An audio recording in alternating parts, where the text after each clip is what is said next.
ভাত ছাড়া তো আমাদের বাঙালিদের চলেই না। আমাদের প্রধান খাবার বলে কথা। সচরাচর যে কয়েকটি জাতের চাল খেয়ে থাকি বা যাদের সাথে পরিচিত, সেগুলো ছাড়াও কিন্তু চালের আরও বাহারি গুণাগুণ ও স্বাদসম্পন্ন জাত আছে। তার মধ্যে পাহাড়ে উৎপাদিত বিন্নি চাল সবচেয়ে সুস্বাদু এবং স্বাস্থ্যকর চালগুলোর মধ্যে একটি। পার্বত্য চট্টগ্রামের খাগড়াছড়ি, রাঙামাটি আর বান্দরবানের নানা গ্রামে এই চালের খ্যাতি বহু পুরনো। এটি বাংলাদেশের সবচেয়ে বিশুদ্ধ এবং স্বাস্থ্যকর চাল। আর সেই বিন্নি চাল নিয়ে দেখুন একটি বিশেষ প্রতিবেদন।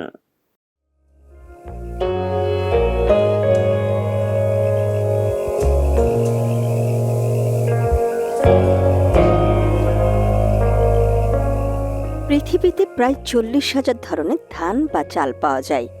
তার মধ্যে পাহাড়ি এলাকায় জুম চাষের মাধ্যমে উৎপাদিত বিন্নি চাল একটি ঐতিহ্যবাহী খাদ্যশস্য, যা মূলত বান্দরবান, রাঙামাটি এবং খাগড়াছড়ির মতো পার্বত্য অঞ্চলে উৎপাদিত হয়। এটি স্থানীয় জনগোষ্ঠীর প্রধান জীবিকা এবং তাদের সংস্কৃতি ও ঐতিহ্যের অবিচ্ছেদ্য অংশ। জুমের বিন্নি চাল সম্পূর্ণ অর্গানিক উপায়ে প্রাকৃতিক পদ্ধতি অনুসরণ করে এবং কোনো প্রকার কৃত্রিম সার বা কীটনাশক ছাড়াই চাষ করা হয়, তাই এটি স্বাস্থ্যকর এবং নিরাপদ।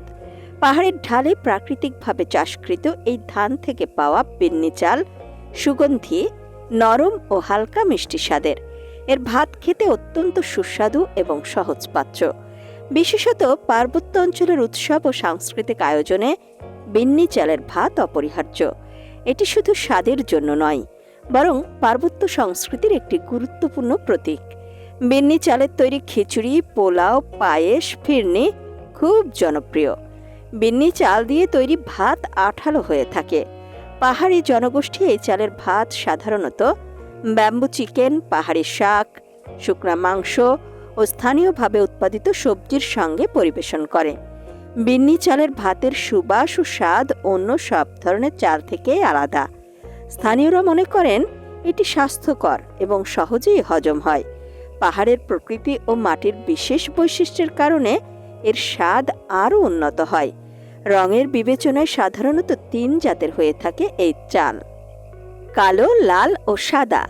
এই চালে প্রচুর পরিমাণে আঁশ থাকে, যা আমাদের হজম প্রক্রিয়াকে সহায়তা করে এবং কোলন ক্যান্সারের ঝুঁকি কমায়। বিন্নি চালের বিশেষ গুণ হল এতে কোলেস্টেরলের মাত্রা খুবই কম, ফলে এটি হৃদরোগের ঝুঁকি কমায়। পাশাপাশি ডায়াবেটিস রোগীদের জন্যও এই চাল বেশ উপকারী, কারণ এটি রক্তে শর্করার পরিমাণ নিয়ন্ত্রণ করে। স্থানীয় কৃষকরা জানান, বিন্নি ধানের চাষে রাসায়নিক সার বা কীটনাশক খুব কম লাগে, বরং প্রাকৃতিক পদ্ধতিতে এটি ভালো জন্মে। প্রতি মৌসুমে অল্প চাষেই পাওয়া যায় ভালো ফলন, ফলে এর দামও তুলনামূলক বেশি, যা কৃষকদের বাড়তি আয় এনে দেয়। বাজারে স্থানীয় ব্র্যান্ডে পাহাড়ি বিন্নি চাল নামেই এখন এটি বিক্রি হচ্ছে। দেশের বিভিন্ন জেলায়ও ছড়িয়ে পড়েছে এর চাহিদা।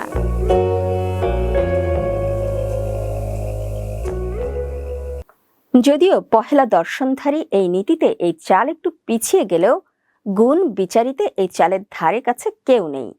বিন্নি চাল শুধু পাহাড়ি খাদ্য নয়, এটি এক ঐতিহ্যের ধারক। এই চালের সুবাসে জেগে থাকে পাহাড়ের মাটি, মানুষের হাসি আর প্রকৃতির প্রতি তাদের গভীর ভালোবাসা। পাহাড়ের বিন্নি চাল তাই আজও বলে চলে, স্বাদে, ঐতিহ্যে, সংস্কৃতিতে আমরা অনন্য।